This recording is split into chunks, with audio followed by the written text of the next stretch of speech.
Hello नमस्कार जय हिंद। एक बार फिर से आप सबका स्वागत है। मेरा नाम है लोकेश। मेरे पास आए थे बहुत सारे सवाल कि सर हम एफकेट ज्वाइन करें या फिर सीडीएस का एग्जाम दें जिससे हम लोग एयरफोर्स में अपनी सेवाएं दे सकते हैं।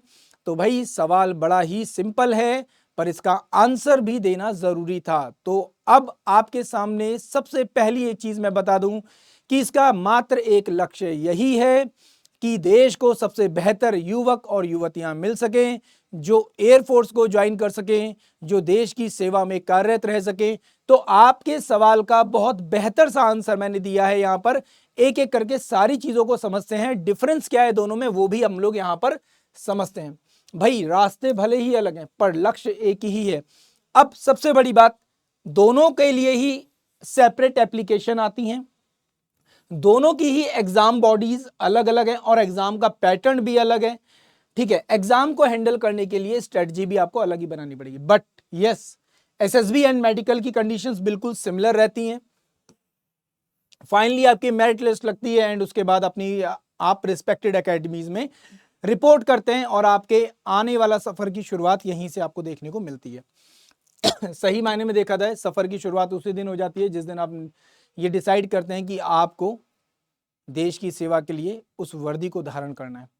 वेल, अगर हम लोग बात करें एफकेट और सीडीएस दोनों के बारे में अगर देख लेते हैं तो सबसे पहले अगर एफकेट के एग्जाम के थ्रू देखते हैं तो 20 से 24 साल आपको फ्लाइंग ड्यूटी में देखने को मिल जाता है। समटाइम्स ये 23.5 साल में कुछ लोगों को देखा जाता है, वो अकॉर्डिंग टू द आपके अनाउंसमेंट या फिर नोटिफिकेशन के अकॉर्डिंग आप लोग देख सकते हैं, वहां पे कैलकुलेट कर सकते हैं। ठीक है, टेक्निकल में 20 से 25 साल रहती है। ग्राउंड ड्यूटी अगर देखोगे तो 20 से 25 साल। ठीक है, पीजी लेवल पर भी सेम। एंड अगर आप लोग एलएलबी या फिर आपके पास कोई और ऐसी डिग्री है जिसको वहां पर कंसीडर किया जा रहा है या डिमांड की जा रही है तो आपको थोड़ा सा रिलैक्सेशन मिल जाता है 26 साल, या फिर अगर आपके पास कॉमर्शियल पायलट लाइसेंस है तो भी आपको 26 साल तक का रिलैक्सेशन मिल जाता है। एंड कुछ सर्टेन कंडीशंस में यहां पर आपको रिलैक्सेशन कई बार थोड़ा ज्यादा भी देखने को मिल जाएगा। ठीक है, कुछ सर्टेन कंडीशंस में। ड्यूरेशन इसकी क्या है तो भाई 2 घंटे का एग्जाम होता है, 300 मार्क्स का होता है, माइनस मार्किंग यहाँ पे 1/3 की होती है। एंड वहीं पर अगर हम लोग सीडीएस को लेकर बात करेंगे तो यहाँ पर आपके सामने इंडियन आर्मी के लिए थोड़ा सा अलग है, एयरफोर्स के लिए थोड़ा अलग, एंड फाइनली नेवी के लिए आपको थोड़ा अलग देखने को मिल जाता है। मतलब अगर देखोगे 19 से 24 साल ही आपको देखने को मिलता है। बट नेवी और एयरफोर्स में एक कंडीशन है कि वहां पर आप लोग केवल एक ही बार जा पाएंगे। मतलब एसएसबी अगर आप लोग नेवी की देने जा रहे हैं तो केवल एक ही बार दे पाएंगे। दूसरी बार अगर एसएसबी आप नेवी की सोच रहे हो तो नहीं जा सकते, आप जाओगे फिर आर्मी और एयरफोर्स के लिए। तो यहां पर ये कंडीशन लग जाती है। ड्यूरेशन देखेंगे तो भाई 6 आवर्स का कंप्लीट ड्यूरेशन है। मतलब हर एक एग्जाम के लिए आपको यहाँ पे 2 घंटे मिलते हैं। पर ध्यान रखिएगा, आप लोगों में से कई ऐसे लोग बोलेंगे सर फीमेल्स को भी सारे एग्जाम देने, डेफिनेटली देने हैं पर उनको मैथ नहीं देना पड़ेगा। टोटल अगर आप लोग देखोगे तो 300 मार्क्स ईच पेपर है यहाँ पर, और यहाँ पर भी 1/3 की आपको मार्किंग देखने को मिल जाती है, नेगेटिव मार्किंग देखने को मिल जाती है। देन अगर सिलेबस देखेंगे तो डेफिनेटली आज के टाइम पीरियड पे अगर जो हमारे सामने अभी पेपर आया उसमें देखा जाए तो रीजनिंग डिफिकल्टी लेवल ठीक ठाक था इस बार। एंड अगर हम लोग रीजनिंग की बात करते तो रीजनिंग ने इस बार बिल्कुल सब लोगों के होश फाख्ता कर दिए। रीजन ये क्योंकि वर्बल और नॉन वर्बल जिस तरीके की आसान रीजनिंग आ रही थी उसमें इस बार लॉजिकल लेवल पर थोड़ा सा ज्यादा ट्विस्ट एंड टर्न दिया गया जिसका इंपैक्ट हर किसी के ऊपर पड़ा है। फिर मैथ कॉमन आता है, ठीक है, जनरल अवेयरनेस ठीक ठाक आता है। अगर आपने कभी सीडीएस की तैयारी की है तो आप इजीली एफकेट के एग्जाम को टैकल कर सकते हैं। इवन अगर आपने कभी एसएससी को भी टारगेट किया है तो भी आप एफकेट के एग्जाम को इजीली हैंडल कर सकते हैं। अगर हम लोग बात करें सीडीएस के एग्जाम को लेकर तो सीडीएस के एग्जाम में एक आपका रहेगा इंग्लिश, एक आपका रहेगा जनरल अवेयरनेस और एक आपका रहेगा मैथमेटिक्स। तो ये तीनों ही पेपर आपको देखने को मिल जाते हैं। पर यहां पर ध्यान रखिएगा, मैथ का पेपर सिर्फ और सिर्फ वही लोग देंगे जो आईएमए, नेवी एंड एयरफोर्स के लिए जा रहे हैं। पर अभी भी यहाँ पे आपके कुछ सवाल होंगे, कुछ चीजें आप लोग यहाँ पर पूछना चाहते हैं तो डेफिनेटली उनको भी हम लोग यहाँ पर जरा टैकल कर लेते हैं। सबसे पहले इंडियन एयरफोर्स के लिए ये करवाएगा कौन? यूपीएससी करवाएगा। अच्छा, ये इंडियन एयरफोर्स करवाएगी तो यहाँ पर कोई ना कोई एग्जाम बॉडी डिसाइड की जाती है जो ये एग्जाम करवाती है। जैसे इस बार जो है वो ईडीसीआईएल ने करवाया है, उससे पहले सीडेक करवा रहा था। वेल, फ्रीक्वेंसी कितनी है? साल में 2 बार होता है, सेम ये भी साल में 2 बार होता है। अगर यहाँ पे बात करेंगे तो आपके पास फिजिक्स और मैथ जैसे सब्जेक्ट्स होने जरूरी हैं। कहाँ पर? 10+2 में, मतलब कि आपके 12th में। इसके अलावा फ्लाइंग ब्रांच के लिए तो आपके पास ये सब्जेक्ट्स का होना मैंडेटरी है ही है। अगर आप ग्राउंड स्टाफ के लिए जा रहे हैं तो शायद आपको इन सब्जेक्ट्स की जरूरत नहीं है, पर ग्राउंड स्टाफ में अगर आप लोग टेक्निकल लेवल पे जा रहे हैं तो डेफिनेटली आपको जरूरत पड़ेगी इन सब्जेक्ट्स की। सीडीएस में बात करें तो डेफिनेटली आपका ग्रेजुएट होना जरूरी है, पर अगर आप लोग नेवी या एयरफोर्स के लिए जाते हैं, स्पेशली हम लोग बात करें एयरफोर्स, तो आपको यहां पर भी क्या फिजिक्स एंड मैथ की जरूरत पड़ेगी क्लास 12th में।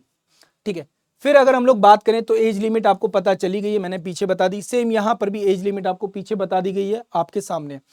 यहां पर मैन एंड वुमेन दोनों ही अप्लाई कर सकते हैं, पर यहां पे अगर हम लोग बात करेंगे both can apply, man and women, पर वुमेन सिर्फ और सिर्फ केवल और केवल एलिजिबल फॉर द ओटीए, मतलब ऑफिसर्स ट्रेनिंग एकेडमी जो चेन्नई में, वहां पर केवल वुमेन्स एलिजिबल हैं। बाकी नेवी और एयरफोर्स में बाय द सीडीएस आप एलिजिबल नहीं माने जाओगे। सर्विस यहां पे एयरफोर्स के थ्रू करनी होती है, यहां पर आपको तीनों में सर्विस करने का मौका मिल जाता है। अगर हम लोग ट्रेनिंग ड्यूरेशन की बात करें और कैरियर पाथ को लेकर अगर कंप्लीट बात करें तो सीडीएस के थ्रू आपको पता चल चुका है IMA, INA, AFA and OTA में जाने का मौका मिलता है, बट यहां पर वुमेन्स केवल या महिलाएं केवल जा सकती है ओटीए में, बाकी में सिर्फ और सिर्फ कौन जा सकते हैं, मेल कैंडिडेट्स जा सकते हैं। परमानेंट एंड शॉर्ट सर्विस यहां पे दोनों ही चीजें देखने को मिल जाएंगी। शॉर्ट सर्विस देखने को मिलेगा आपको ओटीए में एंड परमानेंट देखने को मिलेगा आपको बाकी एकेडमीज के थ्रू। टोटल ड्यूरेशन अगर देखेंगे तो 49 वीक से लेकर 74 वीक्स तक आपको देखने को मिल जाता है। एंड अगर हम लोग एफकेट की बात करते हैं, ऑफिसर्स मतलब जो हमारा एयरफोर्स के लिए ऑफिसर्स ट्रेनिंग एकेडमीज होती हैं, ठीक है, तो वहां पर भी आपको short service commission and permanent commission देखने को मिलेगा। परमानेंट कमीशन जहां पे आपको फ्लाइंग स्टाफ जो होता है या फिर अगर आप फ्लाइंग ऑफिसर बनते हैं तो वहां पे आपको देखने को मिल जाएगा परमानेंट। यहां पे आपकी जो ट्रेनिंग होती है वो 74 वीक्स की आपको देखने को मिलती है अप्रोक्सीमेट, एंड जरूरत पड़ती है तो ये कई बार अप एंड डाउन भी थोड़ा मतलब अप ही होगी, कम तो कभी होती ही नहीं है। सैलरी एंड पर्क्स की बात करें तो एज अ फ्लाइंग ऑफिसर एक बेसिक वो मान के चल रहे हैं, ठीक है, लेवल कैसा होगा 10th ग्रेड के लेवल पर होगा। एंड अगर हम लोग यहाँ पर देखेंगे 7th पे कमीशन के अकॉर्डिंग 56,100 आपको यहाँ पर सैलरी देखने को मिल जाती है। इसके अलावा मिलिट्री सर्विस जो अलाउंसेस है वो आपको देखने को मिल जाते हैं। एंड यहां पर एक और चीज इंपॉर्टेंट होती है वो ये कि डिफरेंट डिफरेंट पोस्टिंग्स के अकॉर्डिंग, डिफरेंट डिफरेंट रोल्स के अकॉर्डिंग भी आपको कुछ अलाउंसेस, कुछ पर्क्स एक्स्ट्रा मिलते हैं। प्रोसेस क्या होता है, प्रोसेस दोनों के लिए ही सिमिलर है। एसएसबी कभी भी बदलता नहीं है, चाहे आप एनडीए दो, चाहे आप सीडीएस दो, चाहे आप एयरफोर्स के लिए जाओ, नेवी के लिए जाओ, आर्मी के लिए जाओ, किसी के लिए भी जाओ, टीए के लिए जाओ, ये पैटर्न हमेशा एक जैसा ही रहेगा। आप इसको बाईपास नहीं कर सकते, आप कहीं पर भी शॉर्ट नहीं कर सकते, कहीं पर भी बढ़ा नहीं सकते। ये चीज आप लोग ध्यान रखिएगा। हमेशा सिमिलर कंडीशंस आप लोगों के लिए रखी जाएंगी, चाहे आप किसी भी लेवल पर किसी भी एकेडमी के लिए जा रहे हो। तो एयरफोर्स के लिए भी सिमिलर यही पैटर्न रहेगा, 2 स्टेजेस में होगा। स्टेज 1 आपको पता है आपका नॉर्मल आपका इंटेलिजेंस टेस्ट होता है जिसमें रीजनिंग आती है, एंड इसके अलावा पीपीडीटी आपके सामने आता है। जब आप स्क्रीन इन हो जाते हो, फाइनली स्टेज 2 होता है जिसमें psychological group task and interviews आपको देखने को मिल जाते हैं। कंप्लीट जो प्रोसेस है वो 3 से 4 दिन या 5 दिन आपका चलता है।